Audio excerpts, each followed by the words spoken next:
আল্লাহ রসুল যখন হিজরত করে মদিনায় গিয়েছেন তার আগে মদিনার নাম ছিল ইয়াসরিব। নূহ আলাইহিস সালাতু ওয়াস সালামের এক ছেলের নাম ছিল ইয়াসরিব।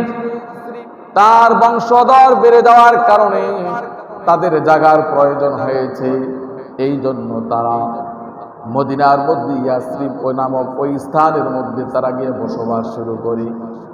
তার নাম অনুসারে ওই জায়গার নামকরণ করা হয়েছে ইয়াসরিব। ইয়াসরিব শব্দের অর্থ হলো অভিযুক্ত, ধমক দেওয়া। আল্লাহর নবীর জন্মের 1000 বছর পূর্বে ইয়াসরিব অনুর্বর ছিল, যেখানে খাদ্য শস্য উৎপাদনের কোনো ব্যবস্থা ছিল না, খাদ্য শস্য উৎপাদন সেখানে হতো না, যার কারণে মানুষও এখানে খুব কম বসবাস করত। মানুষ এখানে বসবাস করার জন্য ইচ্ছা করত না। আল্লাহর নবী হিজরত করে যখন মদিনায় গেলেন তখন আল্লাহ রাব্বুল আলামিন মদিনার মধ্যে অসংখ্য বরকত দিয়ে সেই মদিনাকে উজ্জ্বল করে দিয়েছে।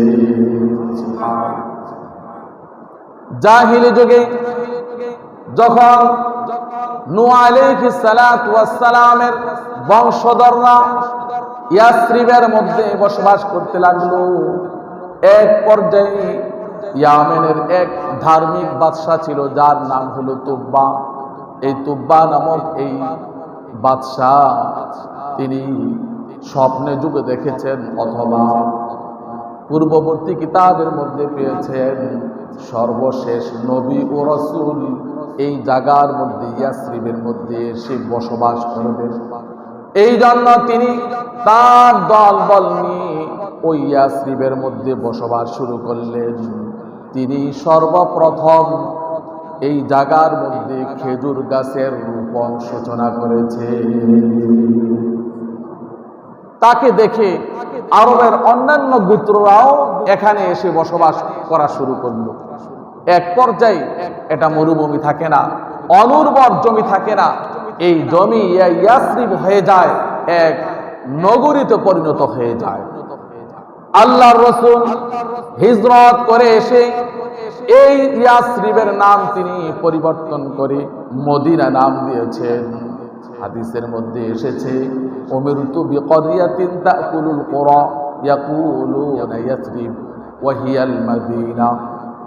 আল্লাহর নবী বলেন, আমাকে এমন এক জনপদের কাছে যাওয়ার জন্য আদেশ করা হয়েছে যেই জনপদটি তার চতুর্দিকের জনপদগুলিকে গ্রাস করে ফেলেছে।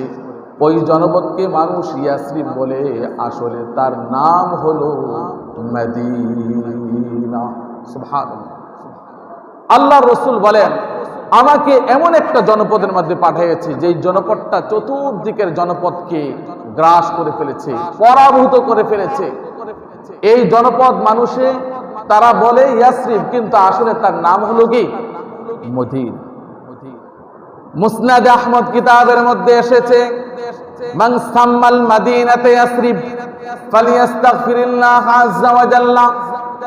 আল্লাহর নবী ইয়াসরিব নামটাকে অপছন্দ করতেন, ইয়াসরিব নাম বলে এই মদিনাকে ডাকতে অপছন্দ করতেন। এই জন্য তিনি বলেছেন যেই ব্যক্তি মদিনা নামকরণ করার পর, নবীনা নাম ঘোষণা দেওয়ার পর যেই ব্যক্তি এই ইয়াসরিবকে এই মদিনাকে ইয়াসরিব বলে আগের নামে ডাকবে ফালিয়াস্তাগফির, তাহলে সে যেন আল্লাহর কাছে তাড়াতাড়ি ক্ষমা প্রার্থনা করে নেয়, সে যেন আল্লাহর কাছে তাড়াতাড়ি ক্ষমা প্রার্থনা করে। ইয়াসরিব কেন বলল? মদিনা বলতে হবে, অথবা তার কাফারা আদায় করতে হবে। তার কাফারা হলো সে যেন সাথে সাথে 10 বার মদিনা নাম উল্লেখ করে।